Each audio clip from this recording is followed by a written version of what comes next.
করেন কাল্লা, বল্লা, ধল্লা, যে কোনো নাম দেন। হ্যাঁ হ্যাঁ, এই যে সোজা কথা বিকৃত করা, মানে এটা আসলে কি ঠিক? না, এটা আসলে কি আমরা যদি কোরবানির যেই মূল মেসেজ যদি আমরা জানতাম, যদি মুসলিম উম্মার মধ্যে আসলে তো সঠিক যেই এই ব্যাখ্যাটা সঠিক ব্যাখ্যাটা অনেকে ভুলবশত করে, জানে না।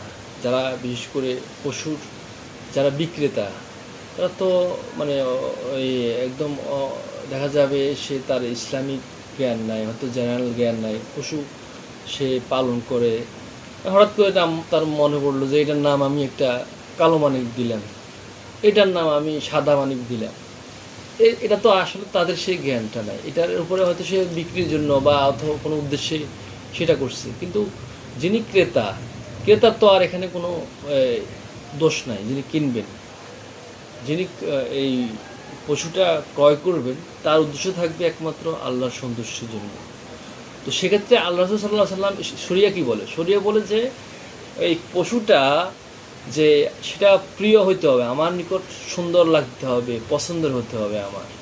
যেরকম ইব্রাহিম সাল্লাম তার সবচেয়ে প্রিয় সন্তান বৃদ্ধ বয়সে পেয়েছেন ইসমাইল আলাইহিস সালামকে, তো সেই প্রিয় সন্তানকে কোরবানি করেছেন আল্লাহর সন্তুষ্টি।